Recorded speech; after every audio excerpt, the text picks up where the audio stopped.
Hello my friends, how are you all? I hope you may be well and fine. You are most welcome at our channel English Spoken Zero to Hero.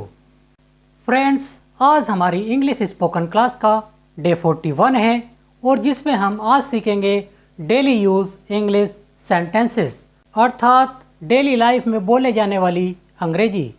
साथियों, जब कभी आप बाहर घूमने के लिए जाते हैं तो आप किसी न किसी से ज़रूर मिलते होंगे और जब आप किसी न किसी से मिलते हैं तो आप उससे वार्तालाप भी करते होंगे।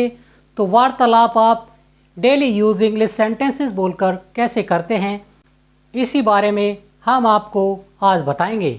इसके लिए देर न करते हुए चलते हैं अपनी फर्स्ट स्लाइड पर, जिस पर हमने आज का अपना पहला सेंटेंस लिया है, you are killing my time.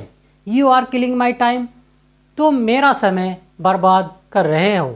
मान लिया कोई व्यक्ति आपका समय खराब कर देता है अर्थात बर्बाद कर देता है, तो आप उससे यही कहेंगे कि तुम मेरा समय बर्बाद कर रहे हो, और इसे आप अंग्रेजी में कहेंगे you are killing my time. You are killing my time, तुम मेरा समय बर्बाद कर रहे हो। नेक्स्ट हमारा सेंटेंस है, मेरे चाचा पेटू हैं।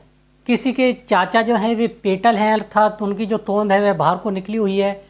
किसी के ताऊ या किसी के पड़ोसी या कोई मिठाई बेचने वाला। साथियों, यदि किसी की तोंद बाहर को निकली हुई है अर्थात वह व्यक्ति पेटू है। यदि मेरे अंकल की तोंद बाहर को निकली हुई है तो मैं इसे कह सकता हूँ, my uncle is gluten.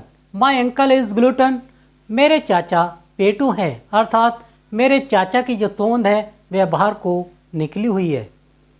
Next हमने वर्ड लिया है ब्यूटी कॉन्शियस।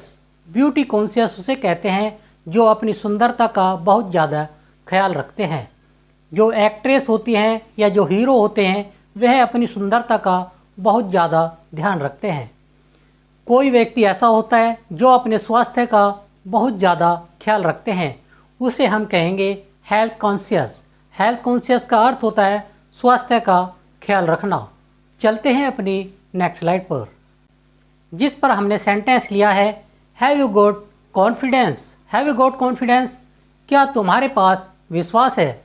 मान लिया कोई व्यक्ति दिन रात पढ़ता है और वह एक IPS बनना चाहता है अर्थात वह दिन रात क्यों पढ़ रहा है, वह इसीलिए पढ़ रहा है ताकि वह आगे चलकर IPS या फिर कोई अधिकारी बन सके। अर्थात हम कह सकते हैं कि क्या तुम्हारे पास विश्वास है या क्या तुम में विश्वास है। Have got confidence. Have got confidence, क्या तुम्हारे पास विश्वास है। यदि मुझे पूरा विश्वास है कि मैं आगे चलकर IPS या फिर कोई ऑफिसर अवश्य बन जाऊंगा तो मैं कहूँगा yes I have got confidence. Yes I have got confidence, हाँ मुझे विश्वास है या फिर मेरे पास विश्वास है। Yes I have got confidence, हाँ मुझे विश्वास है। नेक्स्ट हमने सेंटेंस लिया है डोंट प्रीटेंड। डोंट प्रीटेंड का अर्थ होता है बहाने मत बनाओ। कोई ना कोई व्यक्ति आप में से ऐसा होगा जो हमेशा बहाने बनाता होगा। तो यदि कोई व्यक्ति बहाने बनाता है तो हम उसे कह सकते हैं डोंट प्रीटेंड। डोंट प्रीटेंड, बहाने मत बनाओ। चलते हैं अपनी नेक्स्ट स्लाइड पर, जिस पर हमने नेक्स्ट सेंटेंस लिया है, I am running short of words. I am running short of words, मेरे पास शब्दों की कमी चल रही है। मान लो कोई व्यक्ति स्टेज पर बोल रहा है और वह व्यक्ति किसी की प्रशंसा करना चाहता है और वह इतनी बुरी प्रशंसा करता है, वह कहता है कि मेरे पास शब्द नहीं है कि मैं इनके बारे में और क्या आपको बताऊं। तो वह इंग्लिश में इसे यह कहेगा, I am running short of words. I am running short of words, मेरे पास शब्दों की कमी चल रही है। या फिर हम इसे कह सकते हैं, I have got lack of words. I have got lack of words, मेरे पास शब्दों की कमी है। साथियों, क्या आपने तिरंगा फिल्म देखी है। तिरंगा फिल्म में जो राजकुमार एक हीरो होते हैं वह हमेशा ज़्यादातर टंग पे यही वर्ड रखते हैं, जानी। जानी, यह तो हमारे सुरमे का कमाल था। तो जानी जो है एक पैट वर्ड है, तो हम कह सकते हैं कि तिरंगा फिल्म में जानी एक पैट वर्ड था। तो इसे हम अंग्रेजी में कहेंगे जानी was the PAT word in तिरंगा मूवी। जानी was the PAT word in तिरंगा मूवी, तिरंगा फिल्म में जानी एक पैट वर्ड था। आपका भी कोई ना कोई यदि पैट वर्ड होगा तो आप जानी के स्थान पर उसका यूज़ कर सकते हैं।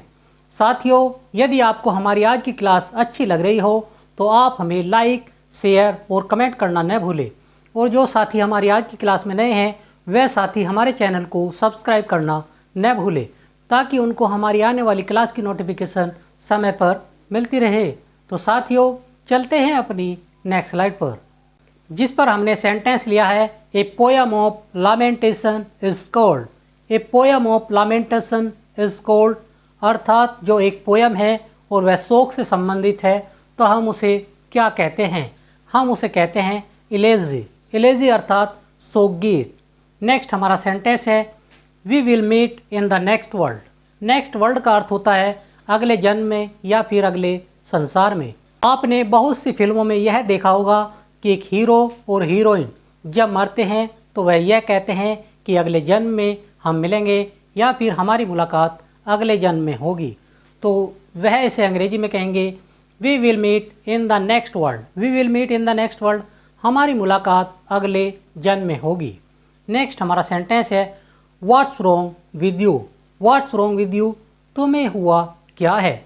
मान लिया किसी को कुछ हो जाता है और आप उससे पूछते हैं कि तुम्हें क्या हुआ है या फिर तुम्हें हुआ क्या है, तो हम इसे अंग्रेजी में कहेंगे what's wrong with you. What's wrong with you, तुम्हें हुआ क्या है?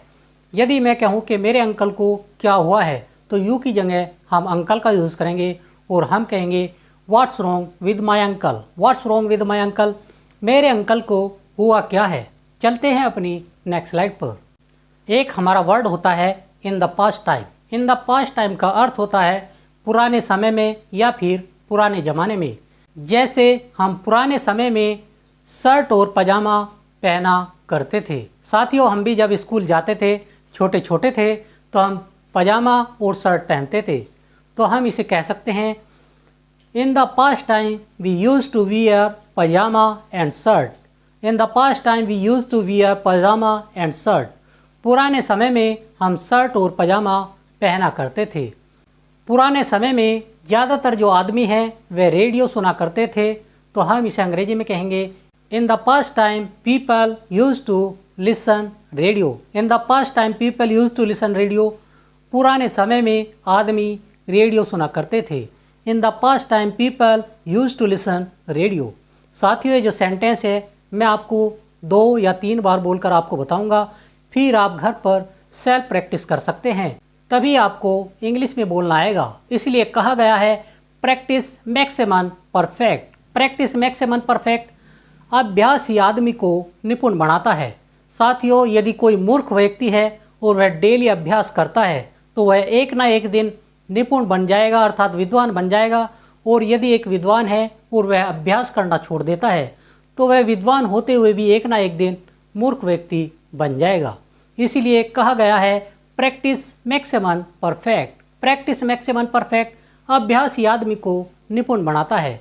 चलते हैं अपनी नेक्स्ट स्लाइड पर, जिस पर हमारा नेक्स्ट सेंटेंस है I will apart you. I will apart you, इसे आप ऐसे कह सकते हैं यदि आप किसी को धमकी दे रहे हैं या फिर आपकी किसी के साथ लड़ाई हो जाती है और आप कहते हैं कि मैं तुम्हें फाड़ दूंगा, तो वह व्यक्ति से अंग्रेजी में यही कहेगा I will apart you. I will apart you, मैं तुम्हें फाड़ दूंगा। जैसे महाभारत में है, भीम जो है वह जरासंध को फाड़ देता है, एक टांग इधर और एक टांग इधर फेंक देता है, तो वहाँ पर वह कह सकता है आई विल अपार्ट यू, मैं तुम्हें फाड़ दूंगा। नेक्स्ट हमारा सेंटेंस है she can't reject me like this. वह मुझे इस तरह नहीं ठुकरा सकती। मान लिया कहीं पर आप किसी कंपनी में इंटरव्यू के लिए जाते हैं और इंटरव्यू लेने वाला जो है वह लेडीज़ इंटरव्यूअर है और आपका जो इंटरव्यू है वह बहुत अच्छा गया है, तो आप उसे यही कह सकते हैं she can't reject me like this. She can't reject me like this, वह मुझे इस तरह नहीं ठुकरा सकती। मान लिया उस व्यक्ति की इंटरव्यू लेने वाले से कहीं पर मुलाकात हो जाती है और वह कहता है कि क्या तुम मुझे इस तरह ठुकरा सकती हो, तो वह उसे अंग्रेजी में कहेगा can you reject me like this. Can you reject me like this, क्या तुम मुझे इस तरह ठुकरा सकती हो। तो साथियों, मैं आशा करता हूँ हमारे द्वारा बताया गया डेली यूज इंग्लिश सेंटेंसेस का टॉपिक आपको अच्छा लगा होगा और यदि आपको अच्छा लगा हो तो आप हमें लाइक, शेयर और कमेंट करना न भूलें। और यदि आपकी हमारी आज की क्लास से संबंधित कोई क्वेरी या कोई डाउट हो तो आप हमें हमारे कमेंट सेक्शन में लिखना न भूलें। हम उसका रिप्लाई करने का जल्द से जल्द प्रयास करेंगे। तो साथियों, आज के लिए इतना ही। मिलते हैं अपनी एक और नई क्लास में। तब तक के लिए थैंक यू, धन्यवाद।